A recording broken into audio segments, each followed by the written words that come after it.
Okay, we've discussed in previous videos distinct linear factors, repeated linear factors, and now we've come to our final case for partial fraction decomposition, which is distinct linear and quadratic factors. So what do we mean by that? Well, this right here, x minus 3, is a linear factor.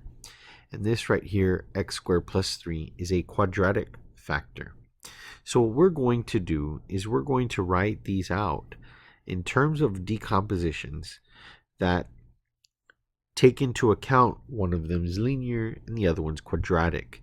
So for the x minus 3, as you might imagine, you would write out the decomposition, the preliminary decomposition anyway, as a over x minus 3. It is the second part here that gets a little bit trickier, that we write x squared plus 3 in the denominator, but in the top, we always have to go 1 degree less than whatever was in the denominator. So if x squared, it's degree 2. In the numerator, you need to have something that's at least degree 1. And in that case, we're going to write bx plus c. Okay, so we have to write that. So since this right here was quadratic, we're going to write whatever's in the numerator as something that is linear. Okay, so we're going to go with that. And we're going to, again, as usual, clear our fractions by multiplying both sides by this common denominator here. Okay, so I'm not going to write it out here for the purposes of this problem. Hopefully you'll see it. But what it does for us is it clears the denominators on both of these. So we end up with first negative 4x squared minus 2x minus 42 equal to, and then I've got a times x squared plus 3 plus bx, let me fix that just a little bit, plus bx plus c times x minus 3. Okay, so that's not terribly difficult. Now what we do is we start off by picking a wise choice for x. Well, the wisest choice here is based on this fact. X minus 3 equals 0, so x equals positive 3. So we're going to go with x equal 3 as our first wise choice. And I think we've already ran out of wise choices after that. But we'll discuss that in a second. Negative 4 times 3 squared minus 2 times 3 minus 42 equals a times 3 squared plus 3 plus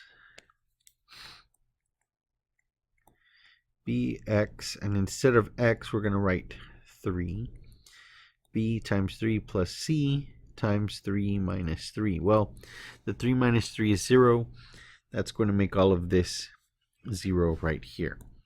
Okay, so next thing that we have here is what?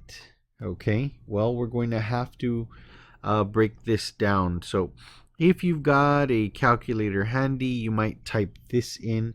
I'm just going to kind of fast forward this for you, fast forward the process. So this right here works out to be negative 84 equals, and then this is 3 squared, which is 9, plus 3, which is 12, so 12a.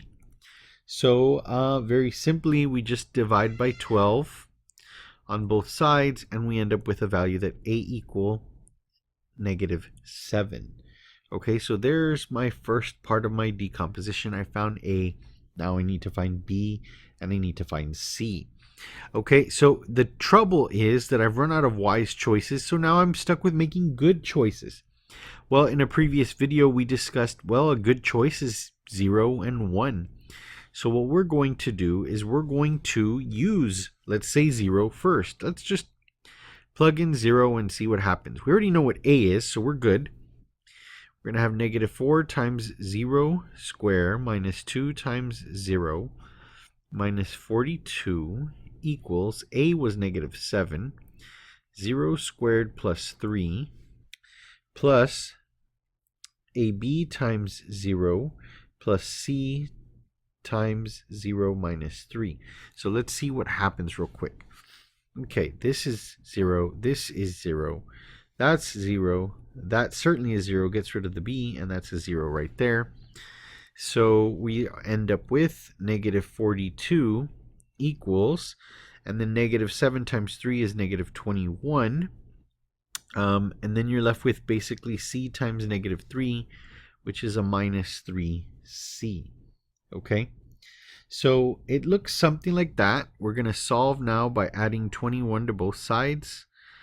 And we get what? Negative 21 equal negative 3c. So then we're going to divide both sides by negative 3. And we get something like this. C equals 7. Okay, cool. We found A, we found C. Now we're left with finding B. Okay. Well, we're down again to another choice. What do we pick for X to help us find B?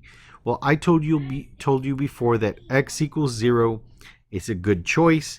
And I said in another video that X equal 1 is a good choice. So let's pick X equal 1 now. We know A, we know C. We're going to make use of that. Okay, so let's plug that in. And let's see what we get. We get negative 7 times 1 squared plus 3 plus, and then b times 1 plus, and we know c is 7, and then times 1 minus 3. So it should look something like that. Okay, now I'm going to fast forward this for you right here.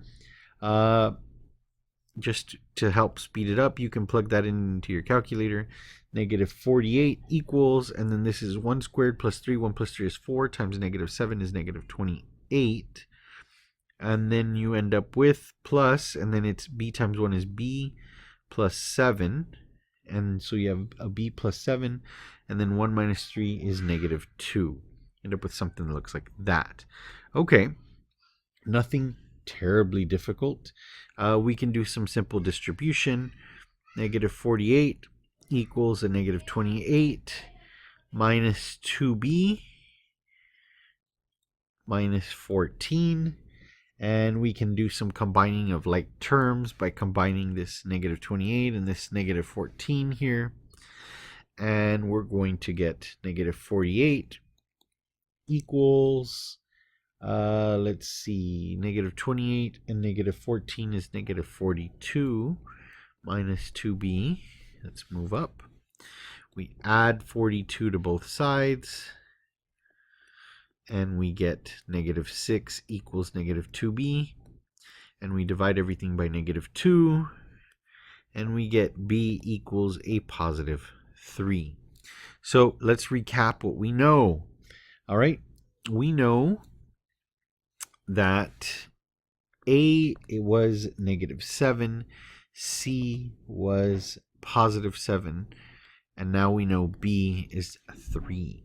So we're going to write out our distinct factors, and that's going to be namely that negative 7 is going to be over x minus 3 plus, now remember it's bx plus c on the second fraction. So then we're going to have 3x plus 7, because that's our bx plus c, over the second factor, which was quadratic, x squared plus 3. So our partial fraction decomposition looks like this. So again, think about it. We're talking about distinct linear. This one was linear, and distinct quadratic, and that one right there was quadratic. Okay, factors. And this is what that kind of decomposition would look like. Again, maybe it seems a little difficult right now, but the beauty of this is really when you get to calculus, you'll have so much more of an appreciation for it when you get to maybe like a calculus 2 course and you're doing integration by partial fraction decomposition. But right now, that's, Greek to you, so don't worry about it. But if this video was helpful, be sure to like and subscribe to the channel. So thanks a lot and good luck.